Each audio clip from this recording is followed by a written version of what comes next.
There's a position that's said to be able to cure any kind of illness. Seeing it makes him very happy. So far we saw that Jinwoo and Yo managed to escape from the dungeon after getting trapped inside. Jinwoo then starts fighting the boss of the dungeon with all his strength and defeats it. Later, their other teammates also return, the ones who had tried to kill them, and the system now considers them enemies and orders Jinwoo to eliminate them. We see Jinwoo brutally slaughter all of them. Then he and Yo return safely from the dungeon.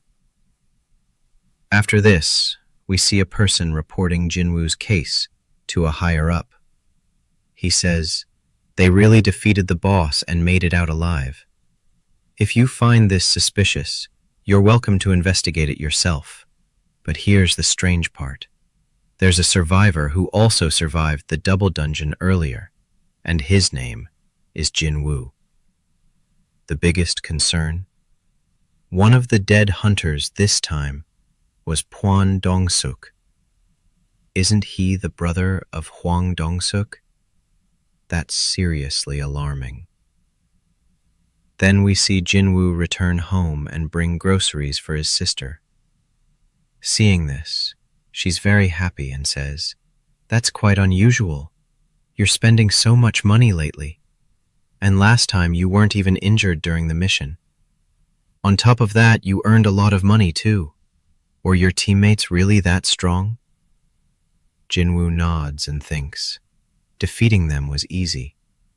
Even though their strength was far greater than mine, I didn't have any trouble. I didn't even feel anything after killing them. If I were the old Jinwoo, I would have run away scared. So, has my bravery grown along with my level? But this time, the ones I killed weren't monsters. They were humans. Gina asks how he's doing. Jinwoo replies, "I'm fine, just lost in thought," and reflects, "I shouldn't dwell on the past. I need to grow stronger for my family, and I must make sure I don't die again, because if I go through that again, I'll do the same thing all over again."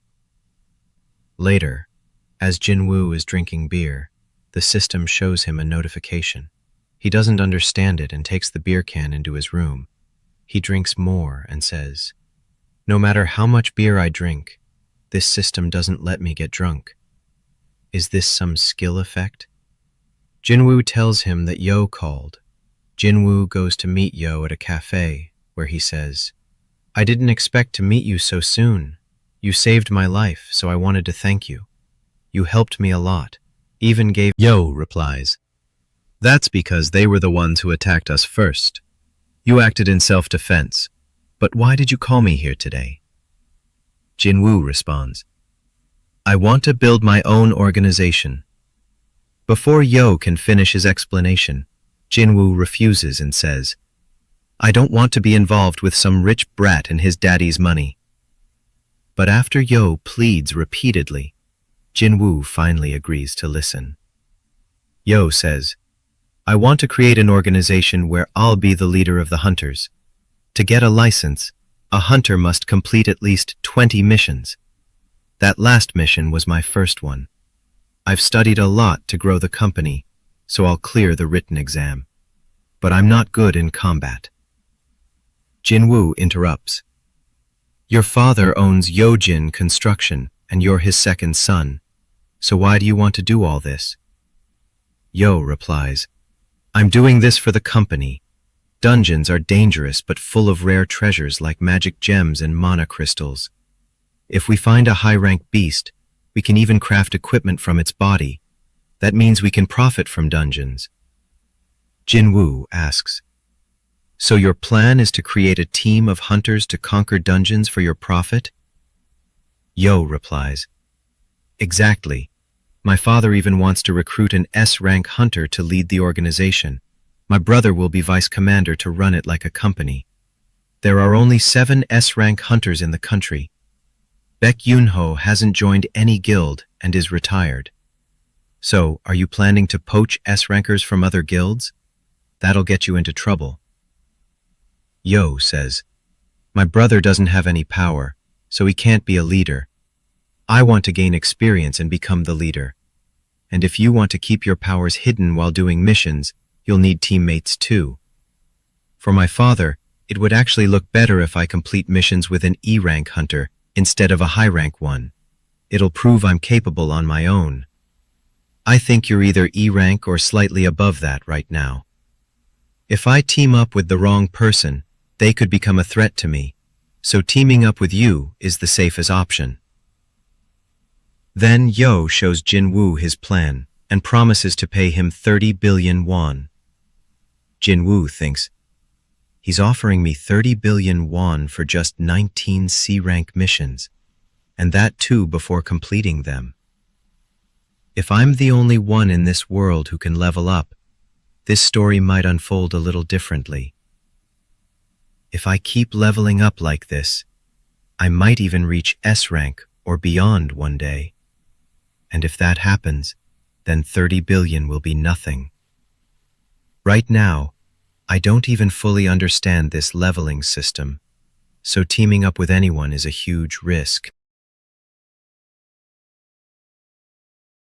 Jinwoo thinks, right now, I don't know much about leveling up, so teaming up with anyone could be very dangerous.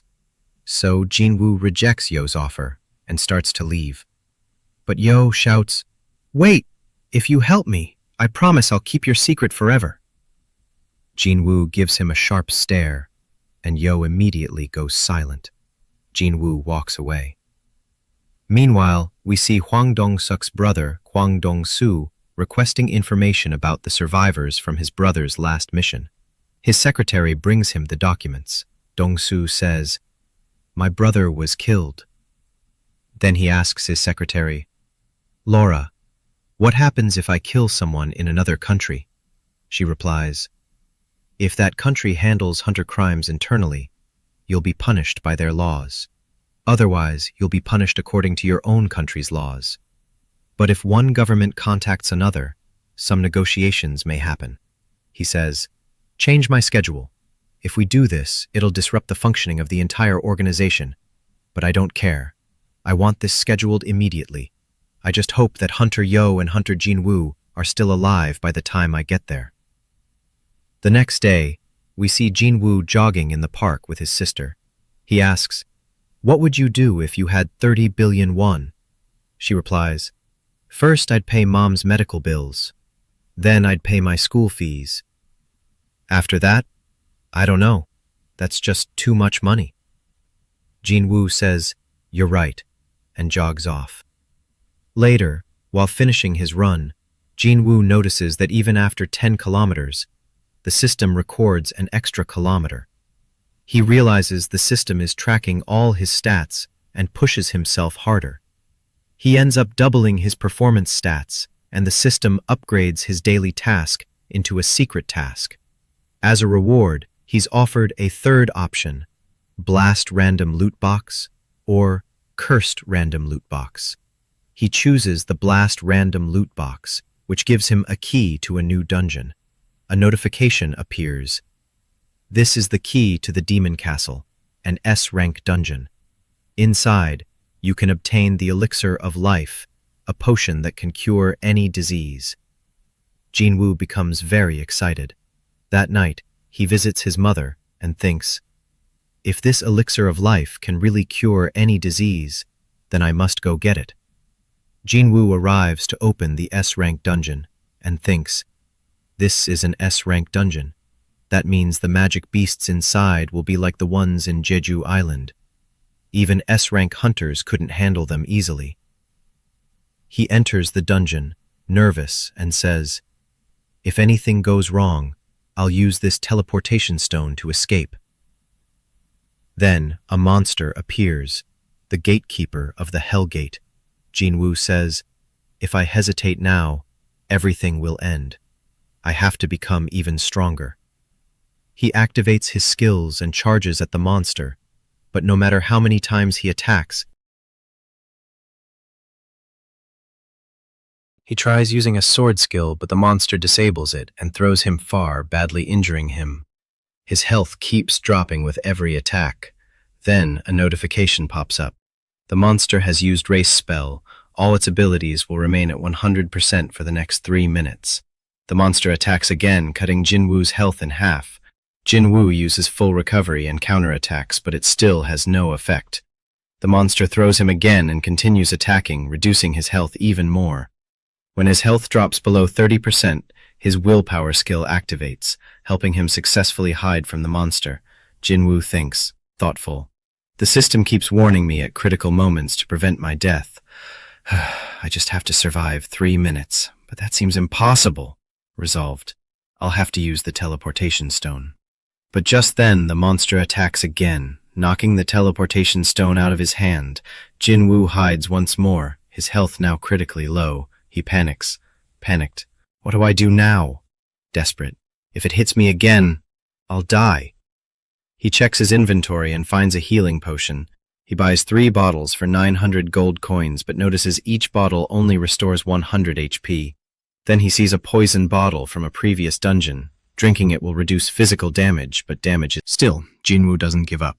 He keeps attacking the monster's eyes. After repeated blows, the monster finally falls. Jinwoo's level increases and his injuries heal. From the monster's loot, he receives a few items and a key to the demon castle.